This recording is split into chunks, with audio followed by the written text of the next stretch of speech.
నమస్కారం. Close today న్యూస్కి స్వాగతం.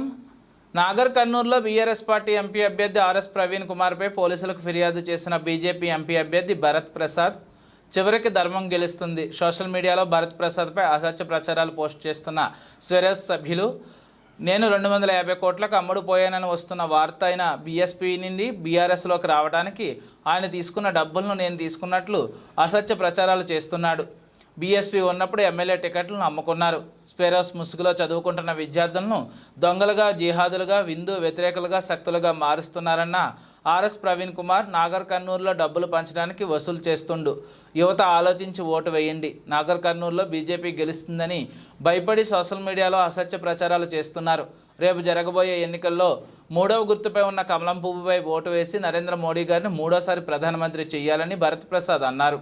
జనతా పార్టీ పార్లమెంట్ అభ్యర్థిగా నేను పోటీ చేస్తుండడం, నిన్న అమిత్ షా గారు వనపర్తి సభకు రావడం, అది చాలా పెద్ద సక్సెస్ఫుల్ అయింది. అంతేకాకుండా నాగర్ కర్నూలులో బైక్ ర్యాలీ కూడా చాలా సక్సెస్ అయింది. దాదాపు నాగర్ కర్నూలు పార్లమెంట్లో భారతీయ జనతా పార్టీ అభ్యర్థి అయిన నేను గెలుస్తున్నానని ఒక సంకేతం ప్రజల్లోకి వెళ్ళిపోయింది. ప్రజలందరూ కూడా నరేంద్ర మోడీ గారి నాయకత్వాన్ని కోరుకుంటూ ఉన్న ఈ తరుణంలో ఒక వ్యక్తి ఆల్రెడీ స్వెరోస్ పేరుతో ప్రజల్ని మోసం చేస్తూ ప్రజల్ని రాజకీయ కూపంలోకి దింపి పిల్లల్ని, వాళ్ళ చదువుల్ని, వాళ్ళ వ్యవస్థను కూడా నిర్వీర్యం చేసే వ్యక్తి ఈరోజు వాట్సాప్లో, సోషల్ మీడియాలో నాపై అసత్య ప్రచారం చేస్తున్నాడు. దాన్ని చూసి ప్రజలందరూ కూడా ఆయన నమ్మరు. అయినా కానీ ఆ పిల్లలందరూ కూడా సోషల్ మీడియాలో కంప్లైంట్ ఇవ్వమని చెప్పడం జరిగింది. ఈరోజు పోలీస్ స్టేషన్లో RS Praveen Kumar, BRS candidate, X BSP chief మరియు సోషల్ మీడియా ఇన్ఛార్జ్ అభిలాష్ రావు మీద కంప్లైంట్ ఇవ్వడం జరిగింది. నా మీద కొన్ని గ్రూప్లలో అసత్య ప్రచారం చేయడం జరుగుతుంది. 250 కోట్ల బేరమట.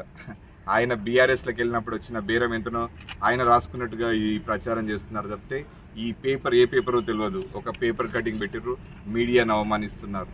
మీడియా కూడా దీనిపైన ప్రత్యేక చర్యలు తీసుకోవాలి. అథెంటికేషన్ లేకుండా ఒక పేపర్ ఎట్లా వాట్సాప్లోకి వెళ్తుంది, ఇందులో ఉన్నది నిజమా అబద్ధమా అని ఎట్లా తెలుసుకుంటారు? పోలీస్ అధికారులకు కూడా ఈరోజు కోరడం జరిగింది. రేపు ఎలక్షన్ పెట్టుకొని ఇటువంటి మెసేజ్ పంపడం ప్రజలను ఓటింగ్కి దూరంగా ఉంచడానికి ఇవన్నీ కారణమవుతాయి. కాబట్టి ఎలక్షన్ కమిషన్ మరియు పోలీస్ స్టేషన్లో ఉన్న అధికారులు కూడా డిఎస్పీ, ఎస్పీకి కూడా ఈరోజు కంప్లైంట్ చేయడం జరిగింది. వీరందరూ కూడా పాజిటివ్గా రెస్పాండ్ అయ్యారు. ప్రజలకు ఈరోజు ఒక విన్నపం చేయదలుచుకున్నాను. వీళ్ళు గెలవలేరని, బీజేపీ నాగర్ కర్నూలు పార్లమెంట్ గడ్డపై జెండా ఎగరేస్తుందని ఒక భయం పట్టుకుంది. ఫోన్లు స్విచ్ ఆఫ్ చేసుకున్నారు. రాత్రి నుంచి ఇన్ని రోజులు ఎక్కడా తిరగట్లేదు. కానీ నేను నిన్న పొద్దున్న వనపర్తి సభలో అమిత్ షా గారి పక్కన కూర్చున్నాను. మొన్న మోడీ గారితో నారాయణపేటలో ఉన్నాను. నిన్న సాయంత్రం బైక్ ర్యాలీలో ఉన్నాను. ప్రజల్లో ఈరోజు గెలుస్తామనే ధీమతో మేముంటే ఓడిపోతామనే భయంతో ఫోన్లు స్విచ్ ఆఫ్ చేసుకొని ఈరోజు ఇటువంటి అసత్య ప్రచారాలు వాట్సాప్లో చేయడం జరుగుతుంది.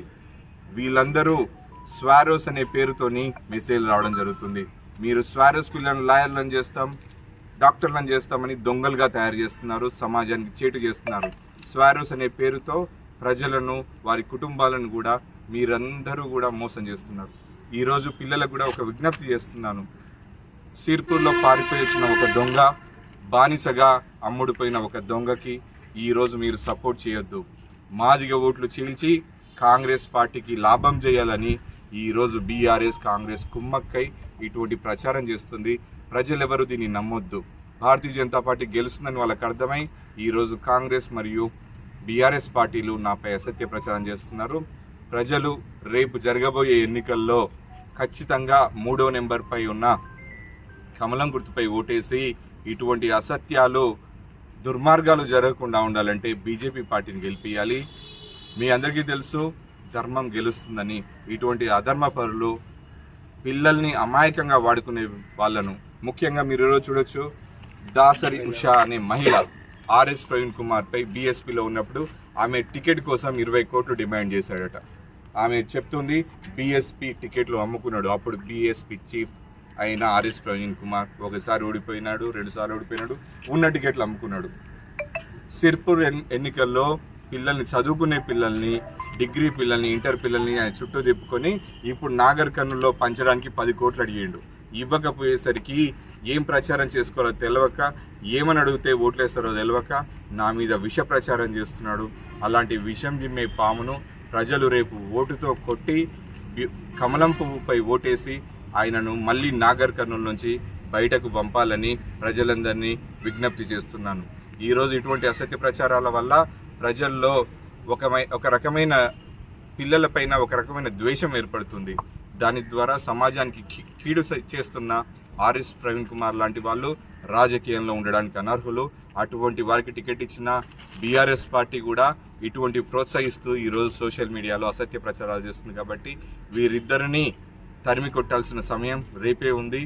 రేపు ఓటు ద్వారా బీజేపీకి కమలం పువ్వుకి ఓటేసి భవిష్యత్తులో ఇటువంటి దుర్మార్గాలు దారుణాలు జరగకుండా చూడాలని ప్రజలందరికీ విజ్ఞప్తి చేస్తున్నారు.